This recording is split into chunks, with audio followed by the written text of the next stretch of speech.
우리 사사기 2장 오늘 이제 9월달 첫째 주 성경 공부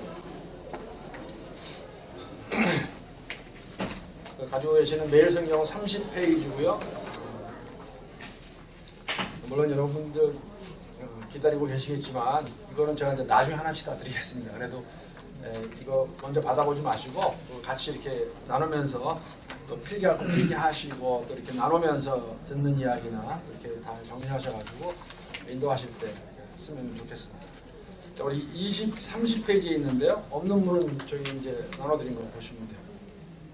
사사기 2장 1절부터 10절까지 말씀인데 우리 한번 먼저 본문 말씀 돌아가면서 이렇게 읽도록 하겠습니다. 사사기 2장 1절부터 10절 말씀 우리 문정환님 시작해 주시면 한 절씩 읽도록 하겠습니다. 여호와의 사자가 길갈에서부터 복임으로 올라와 말하되 내가 너희를 애굽에서 올라가게 하여 내가 너희의 조상들에게 맹세한 땅으로 들어가게 하였으며 또 내가 이르기를 내가 너희와 함께 한 언약을 영원히 어기지 아니하리니 너희는 이 땅의 주민과 언약을 맺지 말며 그들의 제단들을 하라 하였거늘 너희가 내 목소리를 듣지 아니하였으니 어찌하여 그리하였느냐. 그러므로 내가 또 말하기를 내가 그들을 너희 앞에서 쫓아내지 아니하리니 그들이 너희 옆구리에 가시가 될 것이며 그들의 신들이 너희에게 올무가 되리라 하였느니라. 여호와의 사자가 이스라엘 모든 자손에게 이 말씀을 이르매 백성이 소리를 높여 울리라. 그러므로 그것을 이름하여 복임이라 하고 그들이 거기서 여호와께 제사를 드렸더라. 전에 여호와가 백성을 보내면 이스라엘 자손이 각각 그들의 기업으로 가서 땅을 차지하였고 백성이 여호수아가 사는 날 동안과 여호수아 뒤에 생존한 장로들 곧 여호와께서 이스라엘을 위하여 행하신 모든 큰 일을 본 자들이 사는 날 동안에 여호와를 섬겼더라. 여호와의 종 눈의 아들 여호수아가 110세에 죽음에 우리가 그의 기업의 경내 에브라임 산지 가스산 북쪽 딥낫 헤레스에 장사하였고 그 세대의 사람도 다 그 조상들에게로 돌아갔고 그 후에 이르는 다른 세대는 여호와를 알지 못하며 여호와께서 이스라엘 위하여 행하신 일도 알지 못하시라. 10절까지. 여러분 그 사사기 이제 여호수아가 끝나고 이제 사사기가 시작이 됩니다. 사사기 하면은 그 생각나는 게 무엇이 있으세요? 사사기 이렇게 들으면 삼손이 사사 중에 한 명인데 삼손이 사실은 마지막 사사입니다. 사사기에 나오는 삼손이 몇 명 사사가 있었나요? 기억나세요? 12명이요. 네, 12명의 사사가 있었습니다. 다 이렇게 이름을 쓰게 돼요. 그다음에 중요한 사람 6명 정도 돼요. 다른 사사 이름 기억나세요? 다른 사사. 데보라. 삼손 입다. 나도 아시는지 모르겠다. 입다. 그래도 잘 아는 그 사사들. 드보라 있죠. 데보라, 드보라. 또 저기 있잖아요. 기드온. 기드온도 사사 중에 한 명입니다. 아마 그 정도가 아마 3명이야 잘. 왼손 사사도 있었고 여자 사사도 여자 데보라 나왔죠. 예후가 왼손 사사였습니다. 그래서 12명의 사사가 나오는데 사사기 하면 또 다른 이렇게 생각나는 거 있으세요? 사사. 재판관. 재판관. 이제 제가 금요일 날인가 말씀을 드린 것 같은데 금요일 날 새벽에 나오신 분들 혹시 기억하시는지 모르겠어요. 이 사사들의 시간을 다 그 통치한 시간을 다 합치면은 몇 년이 되는지 아세요 혹시? 사사들이 다 개수로 하면 400년? 400년 좀 더 돼요. 470년이 됩니다. 그 사사일가는 그 첫째가는 처음 사사부터 마지막 사사까지 이 사람들이 다 한 거에 의하면 470년이 되는데 그게 하나 문제가 있어요. 어떤 문제가 있냐면 마지막 사사 그렇게 계산하게 되면은 주전 950년이 돼요. 근데 주전 950년은 솔로몬이 성전을 지으려고 할 때 하고 다윗이 통치를 시작할 때 하고 다윗 전에 사울 있잖아요. 그러니까는 그냥 연도만을 보게 되면은 사사들이 그 통치한 기간이 사울, 다윗 통치 기간까지 겹치게 됩니다. 이걸 어떻게 우리가 reconcile 할 수 있을까? 어떻게 이걸 이해할 수 있을까? 어떻게 하면 될까요? 이게 풀어져야 될 거 아니에요. 그냥 맨 마지막 사사가 그렇게 했다면 470년이 됐는데 410년 하게 되면 950년까지 갔는데 다윗이 주전 1000년경에 시작했다고 합니다. 통치를. 그러면 접치잖아요. 이게.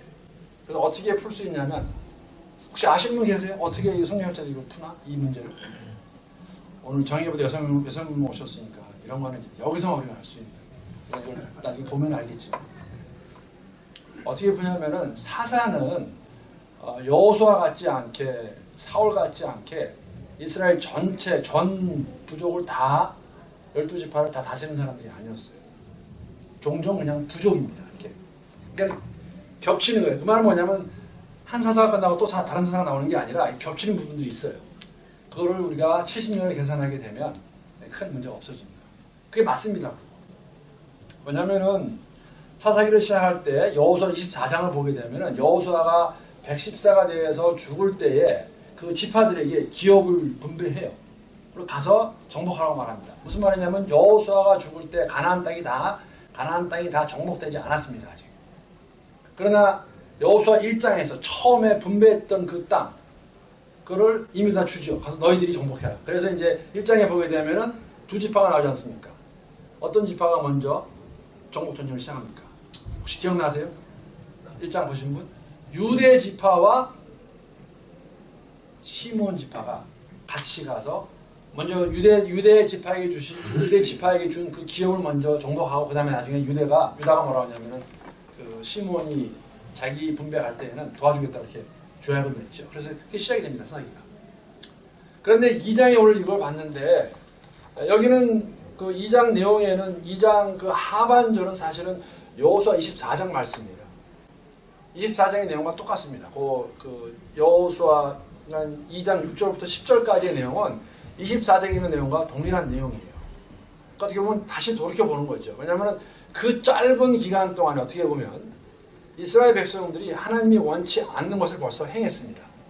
1장에 벌써 그 이야기가 나와요. 그래서 여기에 아마 지금 그 30페이지에 보게 되면 그 제목을 예기치 못한 위기.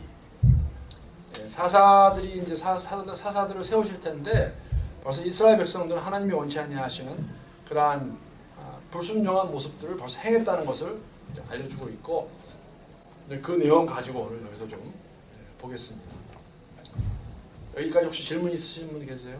사사기를 이해하는 데 있어서 간단하게 배경과 오늘 2장 이해하는 데 좀 도움이 될 수 있는 말씀 몇 가지 드렸습니다. 우리 30페이지 먼저 보겠습니다. 거기에 보게 되면은 들어가는 부분에 제가 먼저 읽고 그 다음에 이제 뭐 항상 드리는 말씀이지만 답 맞히는 거는 뭐 그렇게 어려운 건 없어요. 특별하게 저희는 나눔을 위주로 이제 나눔 질문을 가지고 나누는 것에 초점을 많이 두니까 그렇게 하시고 답해 주시면 되겠습니다. 자, 사사기는 혼돈을 자초한 이스라엘의 무능과 부패만 아니라 보이지 않는 하나님의 주권, 섭리에 대해서도 교훈합니다. 이제 9월이 다 사사기입니다. 매일 성경은 이제 9월 전체 사사기를 공부하게 되어 있습니다.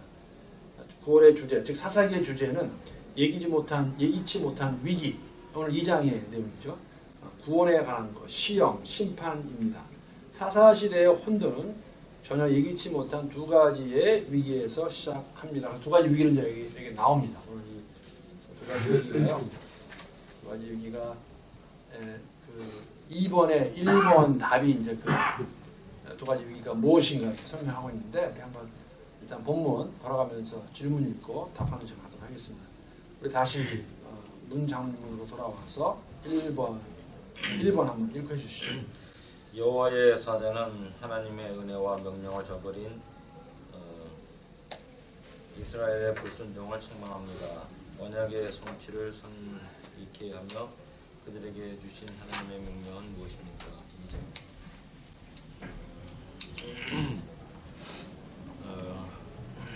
그 가나안 족속과 언약을 맺지 말고 그 제단을 헐어버리라. 네. 가나안 족속과 언약 맺지 말고 그들의 단을 헐라는 명령을 분명히 하셨죠. 그런데 우리가 아는 것은 이제 1장 가서 보게 되면은 그 명령을 지키지 않습니다. 혹시 사사기 1장에서 왜 이 언약을 맺었나? 사실 언약을 맺었기 때문에, 즉 언약을 맺었다는 이유는 그들을 진멸하지 않았기 때문에, 그들이 즉 가나안 땅의 이방 족속들이 이스라엘 지파 가운데 있었기 때문에 있게 된 이유는 언약을 맺어서, 언약이라는 건 뭐냐면은 살려주겠다 그거예요. 그래서 그 결과로 사실은 그들의 우상, 그들의 제단을 헐지 못합니다. 언약을 맺었으니까. 그러니까 죽이지 않은 게, 진멸하지 않은 게, 못한 게 사실은 화근이 되는 거죠. 화근이 되는데, 자, 사사기 1장을 혹시 기억하시는 분이 계시면 왜 이들과 언약을 맺습니까? 언약을 맺게 됩니까? 속았잖아요. 네? 속았어요. 속은 거는 사실 좀 남해나고 1장에서는 속은 거보다도 언약을 맺지 못하는 이유 중에 하나가 무엇이냐, 큰 이유 중에 하나가 뭐냐면, 예? 그 재물의 탐이나. 재물 탐 그 전에 있는 게 있어요. 사실은 이스라엘 백성이 힘이 모자란 것도 있어요. 이게 여기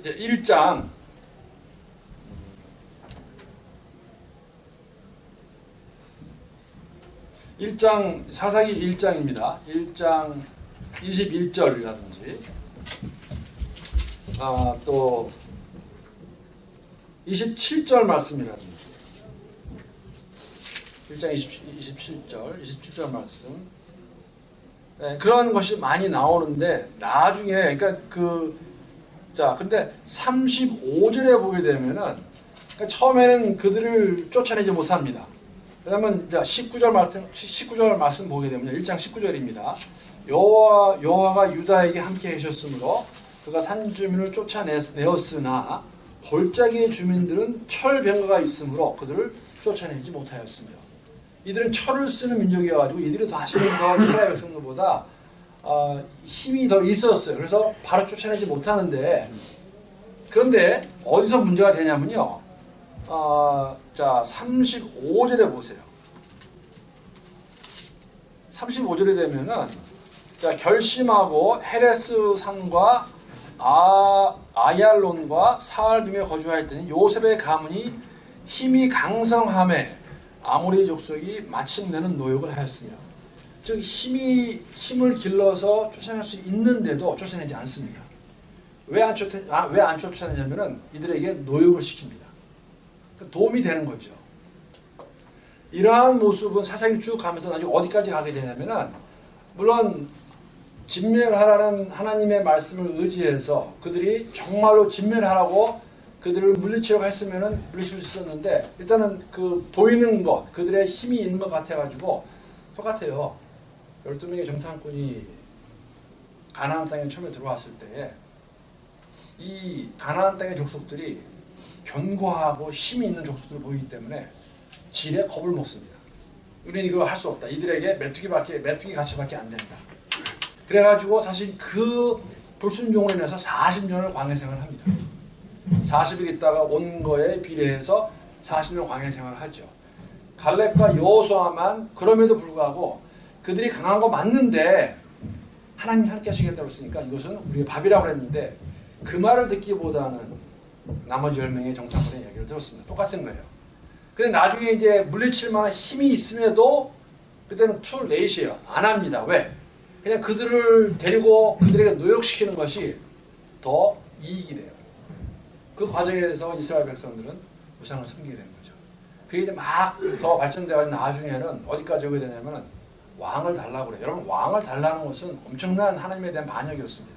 왜냐면 이스라엘의 왕이 누굽니까? 이스라엘 다스리는 사람은 하나님이세요. 근데 그 하나님을 저버리고 이렇게 이방인을 보니까 이방 족속들이 왕이 있어요. 왕. 그러니까는 우리에도 왕을 주십시오. 그 사울이 죽어지고 다윗이 되고 솔로몬 다음부터는 분열왕국이 되고 계속 이렇게 하다가 나중에 주전 700년, 주전 500년에 북이스라엘 납니다. 다 멸망합니다. 나라가 없어져요. 그게 이제 나오기 때문에, 그러니까 이게 지금 시작이 그래서 중요한, 그래서 얘기하는 게 뭐냐면 예기치 못한 위기라는데 벌써 이때부터 시작이 되었습니다. 사사기 시대 여호수아가 죽음으로 인해서 이 이스라엘 백성들은 더 큰 위기를 맞게 되죠. 한 가지 질문이 있어요, 여러분. 모세는 처음부터 자기의 대를 이을 지도자를 세우고 키웁니다. 누굽니까? 여호수아예요. 근데 여호수아는 없어요. 난 이것도 참 저희가 이게 뭐 여러 가지로 생각할 수 있는 건데 왜 여호수아는 분명히 자기는 모세에 의해서 이 그 다음 지도자로 준비가 되었는데 여호수아는 없고 그냥 사사기 시대로 바로 들어갑니다. 그러니까 이것도 사실은 또 다른 것 중에 하나예요. 여호수아하고 사사기가 다른 것이. 거기서 우리가 한 가지 알 수 있는 것은 뭐냐면은 물론 여호수아 그러니까는 광야 시대 때도 여호수아 시대 때도 이스라엘 백성들이 반역을 안 한 건 아니었어요. 다 아시잖아요. 모세의 지도력 아래서도 이스라엘 백성들 반역을 합니다. 그러나 모세라는 지도자가 있었기 때문에 회막에 들어가서 하나님과 친구가 얘기한 것 같이 하나님께 아뢰고 모세가 하나님께 백성을 대신해서 기도하고 그래서 유지가 돼요. 여호수아도 같습니다. 그래서 한 가지 우리가 알 수 있는 건 뭐냐면 얼마나 교회 공동체에 있어서 지도자 역할이 큰 중요한가입니다. 꼭 목사만 얘기하는 거 아니에요. 그렇죠? 교회를 인도하는 지도자들이 어떠한 마음으로 교회 공동체를 이끄냐에 따라서 그 교회의 색깔이나 방향이나 이런 것들은 많이 달라집니다. 물론 그 앞자리에는 제가 목사지만 목사들이 정말 바로 서서 기도하지 못하는 게 분명히 있습니다. 그런 거 여러분이 많이 들어보셨을 거예요. 그래서 한국교회가 어려운 그 중심에는 목사들이 있습니다. 제가 부인하지 못할 것 같아요.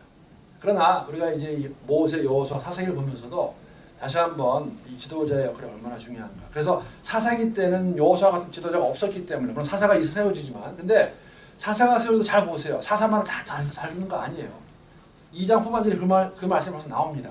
사사들이 세워짐에도 불구하고 말을 안 듣고 삼손의 가장 큰 문제가 뭔지 아세요? 삼손의 가장 큰 문제예요. 삼손은 사사예요. 삼손이 무슨 잘못을 합니까? 여자를 너무 좋아했어요. 네, 블레셋 여자한테 가서 그 여자를 아내로 맞이해요. 하나님 원치 않으신 거예요. 그러니까 하나님의 관점으로 보는 것이 아니라 사사로 임명을 받은 삼손조차도 지도자임에도 자기 눈에 좋은 대로 한다는 것이죠. 자기 뜻대로. 그래서 삼손은 죽음으로 그 대가를 치르지 않습니까? 결국에 그래서 처음에는 백성들만 이렇게 타락하다가 나중에는 지도자들도 타락을 같이 해요. 지도자들도. 우리가 삼손 이야기는 머리 이야기로 이렇게 하지만 사실은 삼손의 삶은 그렇게 본받을 만한 것이 없습니다. 사사임에도 불구하고. 이렇게 저희가 그 평가를 내릴 수도 있어요. 나중에는 정말 하나님 은혜 주셔서 그거 죽으면서 그 대가 치르고 죽은 거 아닙니까? 사사임에도 불구하고. 그게 시작이 어떻게 됩니다. 벌써. 이스라엘 백성 지파들 마음과 다른 게 있습니다. 그래서 다른 헐라고 말했는데 여기 나오는 한 가지 제가 또 배경 설명을 드리면 길갈이 어떤 것인지 아세요? 길갈이요? 들으신 대로 알고 계신 분. 길갈의 여인. 길갈의 여인 아니고 길갈이 여호수아 4장 5장에 나오는 그 지명 이름입니다. 길갈에서 어떤 일이 있었습니까? 여리고성 바로 치기 전에 이스라엘 백성들이 맨 처음 강을 요단 강 건너서 진치고 그 다음에 진친 다음에 거기서 돌 10돌을 쌓고 거기서 이제 제사를 지낸 것이죠. 제사를 지내고 또 한 가지 있어요. 중요한 거. 거기서 다 할례를 할례를 받습니다. 할례. 첫 2월절. 예. 하나님 다시 할례라고 말씀하세요. 새로운 언약의 상징입니다. 그러니까 1세대들한테는 지금 출애굽한 1세대는 기본적으로 20세 이상 되는 이스라엘 백성들이에요. 그렇죠? 그 백성들한테는 시내 산에서 하나님께서 언약을 맺으세요. 시내 산에서. 언약의 준비로 십계명을 주시고 그다음에 거기서 이제 그 19장에 그 이야기가 나오고 24장 오게 되면은 하나님이 직접 언약을 맺으십니다. 2세대들에게는 즉 여호수아와 함께 가나안 땅에 들어온 그 세대들은 길갈에서 지금 말씀하신 대로 거기서 단 쌓고 예배드리고 할례 그 사건이 있습니다. 그러니까 길갈의 그 의미를 아시겠죠.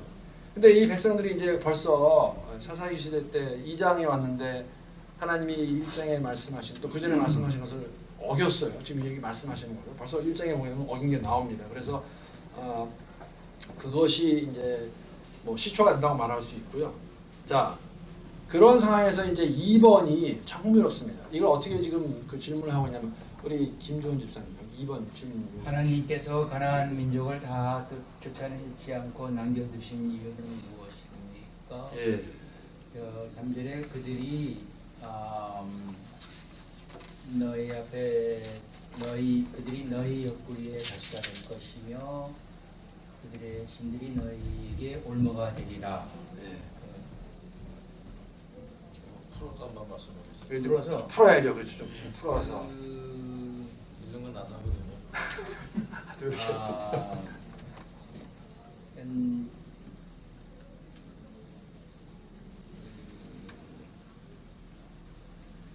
고난에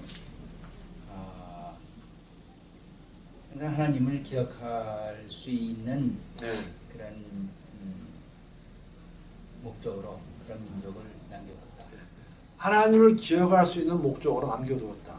여러분 이게 이제 하나님의 우리가 섭리라고 그러는데 하나님 섭리라고 그러는데 하나님 섭리 이런 겁니다.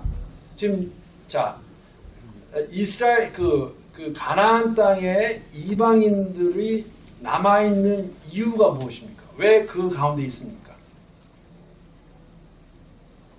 하나님 명령은 뭐였어요? 하나님 명령은 다 진멸하라는 거예요. 죽으라는데 죽지 않잖아요 지금.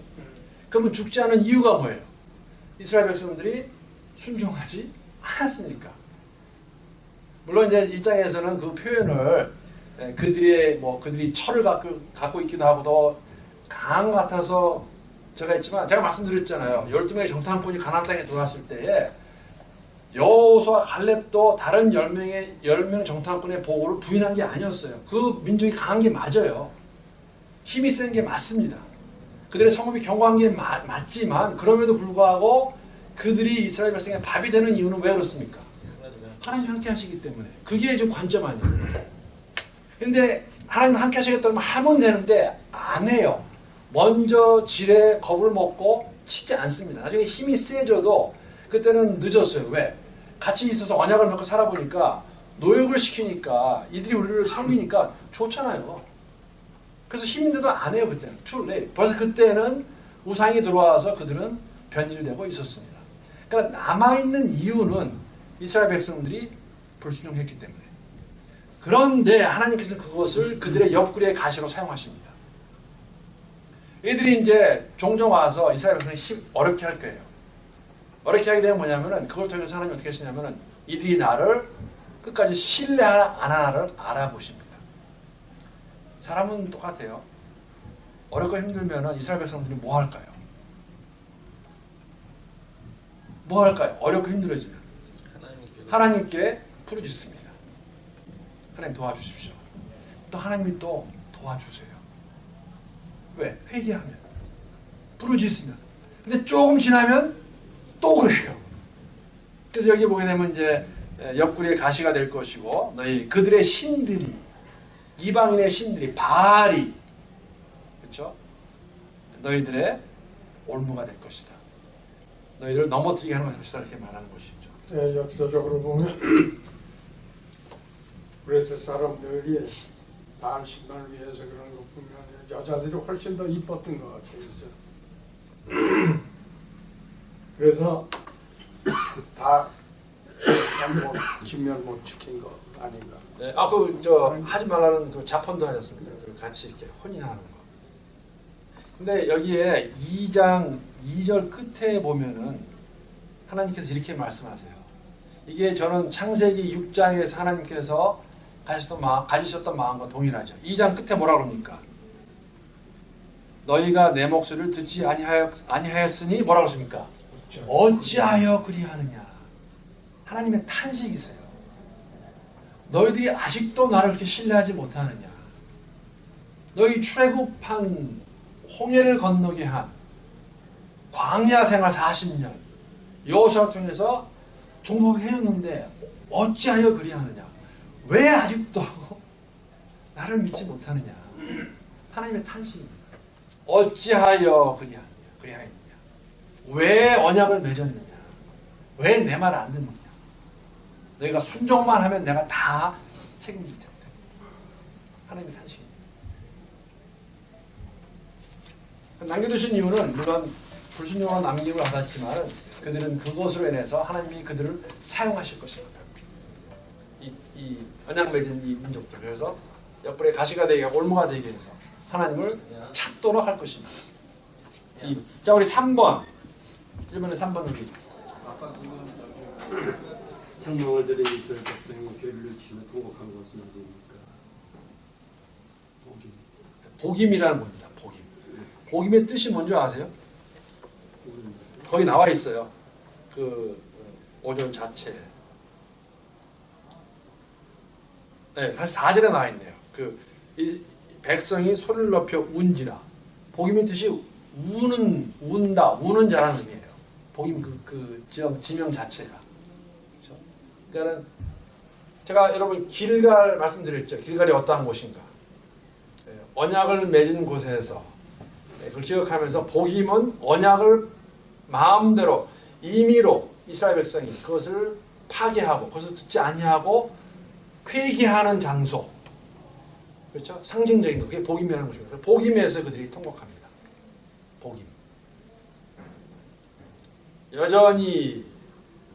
근데 여러분, 이제 이 성경학자들이 그럼 복임이 어디에 있는 지역인가를 말할 때에 둘 중에 하나 보시면 돼요. 복임은 베델이라는 것. 베델. 이게 이제 사사기 끝에 가게 되면요. 20장에 가게 되면 그 베델이라는 지명이 다시 나옵니다. 베델. 그럼 베델은 어딘지 기억나시죠? 우리한테 많이 알려진 것은 야곱이 형 에서를 피해서 외삼촌 라반의 집에 갈 때에 하나님을 만난 곳이 베델입니다. 이 꿈에서 만난 그 베델. 그러니까 베델 복임은 둘 중에 하나예요. 복임은 길갈이라는 곳과 베델의 중간이든지 아니면 복임이 베델 그 지역의 한 부분이든지. 즉 뭐냐면은 여기서 우리가 알 수 있는 것은 복임이 주는 의미는요. 사사기는 계속해서 반복될 것입니다. 어떤 반복이냐면 이스라엘 백성들이 하나님 배신하고 어려워지면 회개하고 하나님이 도와주시고 도움받으면 또 다시 돌아가서 잘못하고 죄짓고 또 힘들어지면 하나님께 부르짖고 그리고 다시 회복시키시면 좀 지나다가 또 이 반복인데 사사기는 여러분 사사기의 맨 마지막 장 마지막 절 다 이해는 못하셔도 그 기억나시죠? 사람들이 자기의 눈에 좋은 대로 행했다고 나옵니다. 20장에 보게 되면 베델에서 통곡하는 이스라엘 백성이 나옵니다. 베델에서. 그러니까 사사기의 시작과 끝은 바로 나와요. 하나님 불순종하고 어려워지면서 통곡하는 회개하는 모습. 사사기 끝에도 그건데 반복된다는 것이죠. 그래서 우리에게 주신 영적인 의미는 우리도 동의해요. 그래서 저희에게도 복임이 필요합니다. 정말 복임, 정말 통곡할 수 있는 하나님 앞에 나와서 다 내어놓고 회개할 수 있는 그러한 장소, 그런 삶의 모습. 자, 나눔 1은 제가 읽어보겠습니다. 그걸 가지고 이제 마지막 1번에 3번에 다룬 내용이 이제 복임이었어요. 죄를 뉘우치며 통곡한 곳이 어디입니까? 복임입니다. 자, 요즘 안이하고 나태한 내 신앙을 일깨우는 하나님이 내 곁에 주신 가시와 올무는 무엇입니까? 이해가 되세요? 가시와 올무.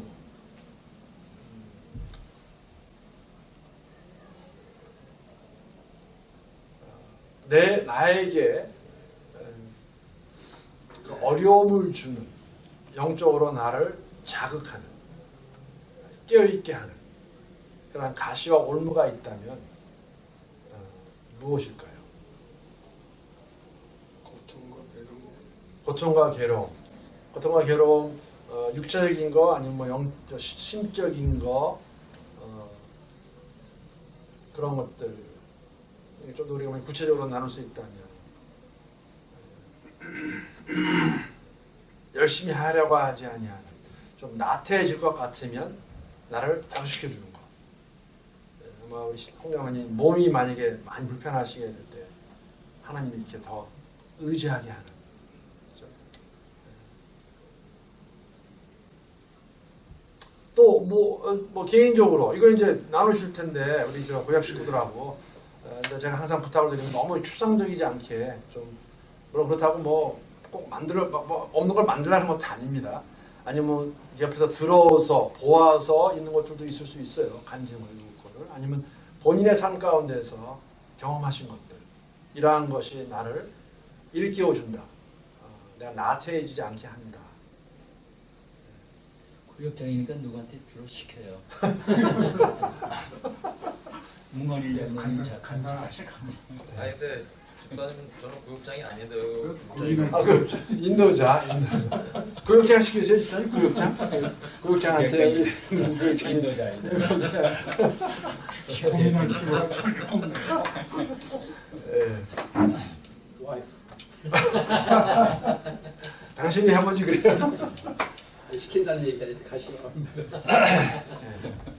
아니 뭐 그런 거 없으세요? 본인 저는 있는 게 필요하다고 생각합니다. 그러니까 우리의 삶의 약한 부분이에요. 약한 부분. 저는 저기 우리 자식들 같아요. 자식들을 생각하면서 내가 이렇게 살면 안 되지. 자식들 부모님. 그러니까 이 몸이 내 것만이 아니다.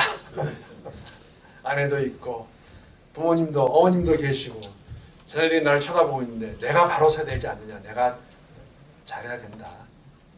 그냥 이렇게 그냥 사는데 그냥 편하게 살고 싶은데 그런 한 번도 이렇게 편한 적이 없는 것 같아요. 뭔가 꼭 무슨 뭐 일이 생기고 이렇게 꼬이고 엮이고 뭐 그렇더라고요. 삶의 과정 아니에요. 그러니까 이게 제가 볼 때는 이 사사기의 테마는 뭔가 하면 너희들이 출애굽 하나님께서 너희들이 그렇게 애굽에서 고생을 하고 그런 걸 갖다 보고서 하나님께서 너희들을 갖다가 가나안 땅으로 인도하기 위해서 출애굽 시킬 때 그거를 너희들 기억을 못하고 또 가나안 땅에 들어가면은 거기에 이교도들이 많은데 그들이 그 불수 뭐니까 이 우상을 숭배하고 그러니까 그들하고 타협하면 그 안 되니까 그걸 갖다 전부 죽여버려라 그랬어요. 그 성전이라고 그러지 않습니까?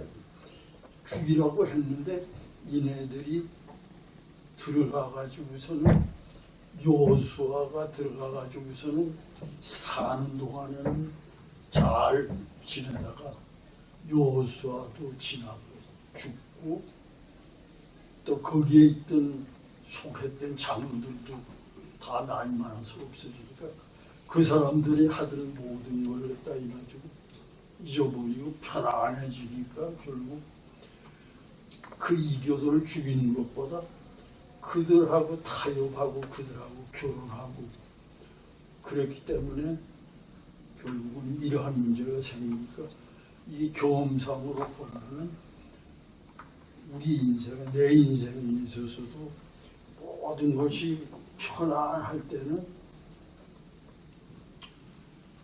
그 또 여러 가지 유혹이 따르는데 그거를 갖다가 옛날에 내가 그 고생하던 그 생각 또 이 미국에 와서 하나님 잘 믿고 걸어갔다는 그런 생각을 잊어버리고 결국 세상 일에 도취돼가지고 그래가지고서 결국은 하나님께서 내가 너희들 성전 이렇게 하라고 했는데 죽이지 않고 그들하고 결혼하고 그들하고 타협하고 우상 숭배하고 이렇게 되니까 하나님께서 오시기 친다고 그래가지고서 사사를 그때마다 이제 목사님 말씀대로 사사를 보내가지고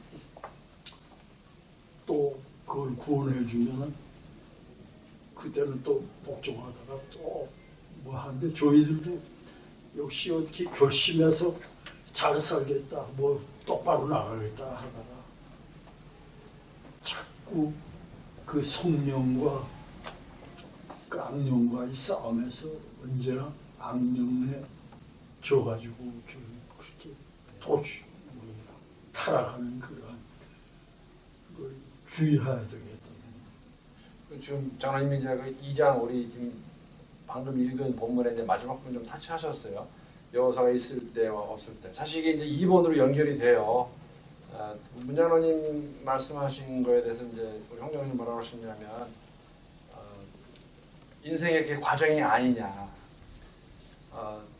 제가 개인적으로 뭐 짧은 인생이지만 지금 뭐 그렇게 여기 계신 분은 제가 더 짧은 인생을 살았는데 그거는 불변인 것 같아요. 모든 사람에게는 다 문제가 있습니다.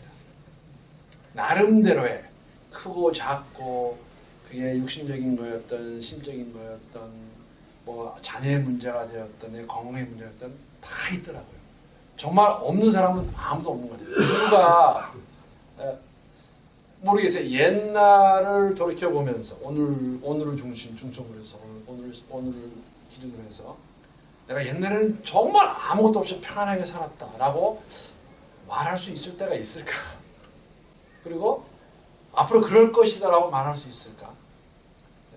아마 그러지 못할 것 같아요. 다만 우리가 알고 있는 성경이 보여주는 것은 이 인생을 살아가면서 여러 가지 어려움이 있는데 아픔이 있고 고난이 있고 힘든 시간들이 있는데 이것을 어떻게 우리가 극복할 수 있을까? 2번 넘어가겠습니다. 이번에 이제 제가 보기에는요, 예. 문건일 장로님 문제가 편하게 살려고 하는 게 문제가 있더라고요. 그 자체가 장로님 문제. 그 자체가 삶의. 자, 2번 우리 누가 차례죠? 우리 저 정전. 가나안 정복 세대와는 전혀 다른 세대의 출현을 예고합니다. 자가입니다. 사사시대의 특징이자 이스라엘 민족이 겪은 두 가지 위기는 무엇입니까? 8절하고 10절을 중심으로 보면 우선 그 8절을 보면은 여호수아의 죽음, 이제 9절에 이어서 8절 9절을 참조해서 보면은 그 여호수아의 죽음, 여호수아 있고 두 번째로는 10절 이제 가나안 정복 세대의 죽음과 다른 세대의 출현, 즉 세대의 교체라고 볼 수 있겠습니다. 예. 자, 두 가지가 위기가 왜 이게 위기였을까? 사실 이게 이제 이번에 2번까지도 이렇게 커버하는 문제거든요. 같이 얘기하고 자, 여호수아의 죽음이 왜 위기가 됩니까? 자, 후계자를 안 세웠어요. 네, 신앙 지도자의 부재입니다. 지도자가 없어요. 이 위기죠. 이건 우리가 다 아는 뭐 다 알잖아요. 한 나라에, 한 공동체에, 한 커뮤니티에 지도자가 없으면 굉장히 힘들어져요. 지금 여호수아가 죽었는데 여호수아를 잇는 모세가 죽었을 때는 여호수아가 있었습니다. 바로 그 자리를 메꾸지 않습니까? 그런데 여호수아가 죽을 때는 지도자가 없어요. 뭐 이건 다 우리가 아는 이야기 아닙니까? 가정에서, 교회에서, 사회에서. 저는 그런 거 보면 어떠세요? 굉장히 그 한국의 그 재벌들의 지난번에 SK 총재였던 그 누가 감옥 들어갔었죠? 최 뭔가 하는 분. 예, 그분 59년생이에요. 60년생이에요, 그분. 굉장히 젊은 분이더라고 보니까. 그냥 그분의 친구를 제가 아는데 자기 친구라고 들어서 당신 친구 몇 년생이라 60년, 61년생이에요. 굉장히 젊은 사람이죠. 근데 문제가 제가 말씀드리고 나는 것은 그 사람이 그 총재가 총재라고 하나요? 재벌 총수. 감옥에 들어가니까 그냥 SK 전체가 다 이렇게 그냥 휘청휘청하는. 그래도 꼭 그래야 될까 하는 생각이 드는데 지도자의 부재입니다. 위기입니다. 이스라엘 백성의 위기입니다. 지금 여호수아가 죽었는데 지도자가 없어요. 그 다음에 왜 여기 사사기에 나오는 세대는 몇 세대입니까? 출애굽부터 시작하게 되면 3세대 이후 사람들이에요. 3세대, 4세대. 그렇죠? 분명히 다음 세대인데 왜 다음 세대가 위기가 될까요? 오늘 교회 예배 드릴 때 보신 그 동영상도 그런 거였어요. 잃어버린 한 세대. 의미가 비슷하다고 생각하는데 3세대는 다음 세대인데 다른 세대가 돼 있어요. 왜 다른 세대입니까? 이 세대가 어떻게 다릅니까? 이 세대는 아까 좀 말씀하신 것 같은데 박장관님 여호수아 때의 일을 하나님이 하신 일을 기억하지 못해요. 네. 저는 기억하지 못합니다. 그러니까는 다음 세대인데 다른 세대예요. 즉 여호수아 세대와는 모세 세대와는 전혀 다른. 근데 여러분 이거 공감하시잖아요. 우리 자녀들의 믿음이 신앙이 어떻게 될까? 우리가 만약에 정말 좋은 믿음의 전통을 가지고 있다면 그게 제대로 전수가 될 것인가? 전수가 돼야 되는 게 맞는데 걱정이 좀 되지 않으세요? 그런 거를 보여주는 게 이거예요. 그렇죠? 3세대부터는 다른 세대입니다. 걱정이 많이 되시잖아요. 그래서 그들이 마음대로 자기의 소견에 오른 대로 말씀대로 하지 않고 다 잊어버렸어요. 그래서 거기 나오는 게 2장 보게 되면 그 10절에 보게 되면 그 후에 일어난 다른 세대는 다음 세대인데 다른 세대입니다. 3세대, 4세대 여호와를 알지 못하며 여호와께서 이스라엘을 위하여 행하신 일도 알지 못하였더라. 현실적으로 우리 현 세대도 그렇습니다. 특히 우리나라 같은 데는 지금 남북 통일이 돼야지 된다는 큰 이슈가 있는데 우리 또 내 다음 세대까지는 몰라도 그 다음 세대는 몰라요. 필요성을 느끼지도 않고 왜 해야지 되는 그 이유는 전혀 모르는 거예요. 이런 게 지금 사사기를 보면서도 처음에 시작은 하나님 말씀대로 하려고 노력을 했겠지만 현실적으로 그게 받아들여지질 않고 현실에 만족하게 되고 또 그것이 더 낫겠다고 싶으니까 명령을 어기고 그렇게 지내오다가 지금처럼 3세대가 되니까 여호수아도 모르고 물론 모세는 더더군다나 알지도 못하고 그 세대가 변할수록 하나님 뜻하고는 멀어진 그러니까 예수 그리스도가 나옵니다. 지금 하신 말씀이 우리 한국도 얘기했는데 저도 이제 금요일날 가서 잠깐 듣고 좋은 시간이 됐는데 그 나눔 2에 그 질문이 그런 질문이에요. 동일한 질문입니다. 나눔 2 제가 읽어보겠습니다. 지도자의 부재와 부패만큼 공동체의 큰 위기는 없습니다. 최근 공동체, 가정이나 교회, 직장이나 국가 저 안에서 이런 위기를 겪은 적이 있습니까? 다른 공감할 수 있는 거 아니에요. 가정이 됐던 교회가 되었던 국가가 되었던 SK라는 그러한 그 회사가 되었던 어떻게 대응하고 있습니까? 대응 방법은 많아요. 무관심, 무반응, 대안 없는 비난, 기도 없는 냉소와 회의, 아니면 참 리더십의 회복을 위한 기도. 이러한 대응도 많이 나올 거예요. 그렇죠? 아마 제가 생각하기에는 가장 우리가 안 좋은 반응은 무관심과 무반응입니다. 관심도 없고 그런 거 아니에요. 당신 떠드시오. 나는 납니다. 네, 그러는 거. 저희 장인어른도 올해 이제 84세세요. 근데 그분은 이제 한국 해병대 투스타로 전역하신 분이니까 6.25를 직접 이렇게 이제 참여하셔가지고 장인어른이 그런 말씀 하시더라고요. 사람은 기본적으로 사람을 못 쏜대요. 전쟁에서도 총을 쏘는 것은 안 보고 그냥 갈긴다는 거지. 이게 자기가 쏜 총에 누가 맞게 되면은 일반적인 사람은 거기에 그냥 이렇게 나간다고 해요. 이게 내가 쐈는데 죽었다. 그러니까 이게 인해전술이 이게 사실이 이게 한다는 게 그러면서 그런 얘기를 하셨는데 한 가지 이제 한국에서 저는 그 세대가 아니고 이제 미주에 와서 오래 있었기 때문에 그걸 경험하지 못했지만은 저희 장인어른이 들으셨을 거예요. 농담반 진담반으로 이건 진담이시던 것 같아요. 그러는 거. 공산주의를 이념적으로만 좋아하는 사람들. 그래, 너희들 다 올라가서 살아라. 이북가 잘못되지 않느냐? 그거 여기서 떠드냐? 이북가 살아라. 이제 다 싫어서 내가 보내라고 그러더라. 다 보내면 제일 좋을 거라고 이제 우리 장인어른 생각인데 우리가 아마 요새 이제 여기 나오는 다음 세대가 다른 세대가 된 것은 모세도 모르고 여호수아도 모르고. 근데 여러분 거기에 문제가 하나 있는 거 알아요? 어떤 문제가 있냐면요. 이스라엘 백성들은 신앙의 전술을 잘하는 민족입니다. 그러니까 한편으로 우리가 이제 제 3세대, 4세대가 모세의 이야기와 여호수아의 이야기를 잘 알고 있지 못했다고 볼 수도 있어요. 다 틀린 것은 아닐 겁니다. 그러나 그게 다가 아니라는 것이죠. 왜냐하면 분명히 그 부모들이 얘기했을 거예요. 자녀들에게. 너희 증조 할아버지는 가나안 땅에 못 들어왔다. 왜 못 들어왔냐면 1세대였어. 광야에서 다 죽었어. 근데 나는 들어왔어. 나는 2세대로. 내가 있을 때는 여호수아가 지도자였어. 너희들도 해야 되는데 말을 안 해서라기보다는 왜 이 다음 세대가 다른 세대가 되었을까? 3번입니다. 3번 같이 하겠습니다. 한 세대가 다 지나기도 전에 신앙적으로 전혀 다른 세대가 출현하게 된 이유가 무엇일까? 당시 가나안 전쟁과 종교와 문화라는 배경 속에 살펴봅시다.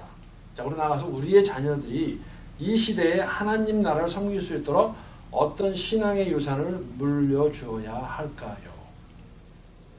저는 여호수아 시대 때 2세대들이 3세대에게 모세 이야기도 해주었고 홍해 이야기도 해주었고 광야 이야기도 해주었고 또 여호수아 시대에 본 것들을 이야기해 주었다고 저는 생각합니다. 그런데 신앙이 전수가 안 되었어요. 다음 세대가 다른 세대가 되었습니다. 무엇이 문제였을까? 제가 생각할 때는 그 자녀들이 얘기를 듣기는 들었는데 그 체험이 없었기 때문에 그렇게 마음에 확 와닿지를 않았던 것 같아요. 그 부모 세대들은 실제로 겪었는데 경험이 있었는데 자녀들은 얘기로만 들으니까 그 다음에 또 그 자녀들은 또 얘기를 들으니까는 그 강도가 아무래도 많이 희석이 돼가지고 거기에 대한 어떤 뭐 이해는 하지만은 어떤 뭐 듣기는 하였지만 뭐 이렇게 뭐라 하나 그게 다 와닿지 않아요. 그렇죠. 뭐 그랬던 거. 다른 분이 왜 그랬을까요? 하나님에 대한 하나님의 말씀이 빠졌기 때문에 그런 거죠. 하나님 말씀이 빠져서. 그게 10절에 그게 나와 있는데 그 여호와를 알지 못함.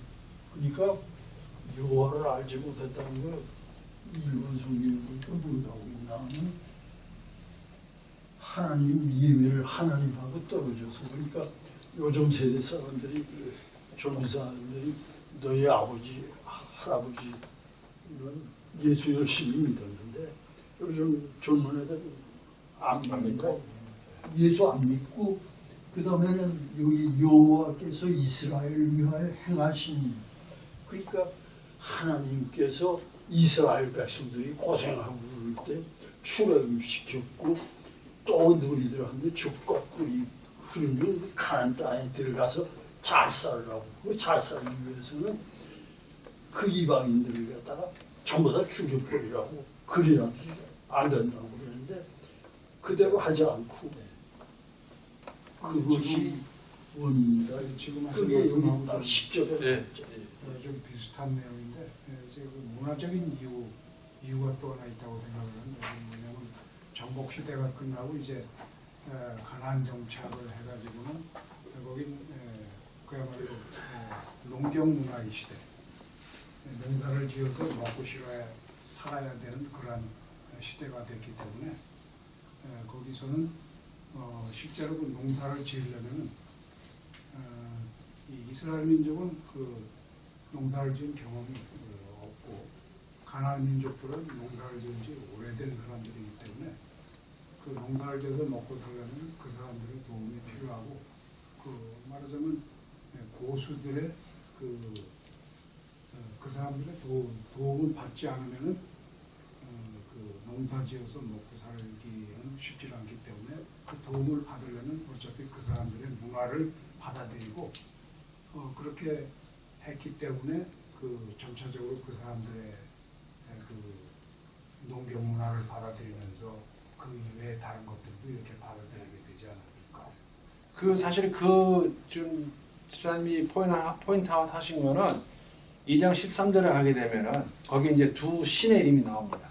바알과 아스다로 이방인. 그게 이제 다산과 안전, 풍요로움을 보장한다는 신들이에요. 그러니까 이제 그 맹목도 같이 들어가겠죠. 그러니까 지금 문장로님이 이제 포인트 하셨는데 이런 것 같아요. 들었음에도 불구하고 그것이 내 것이 안 되는 거죠.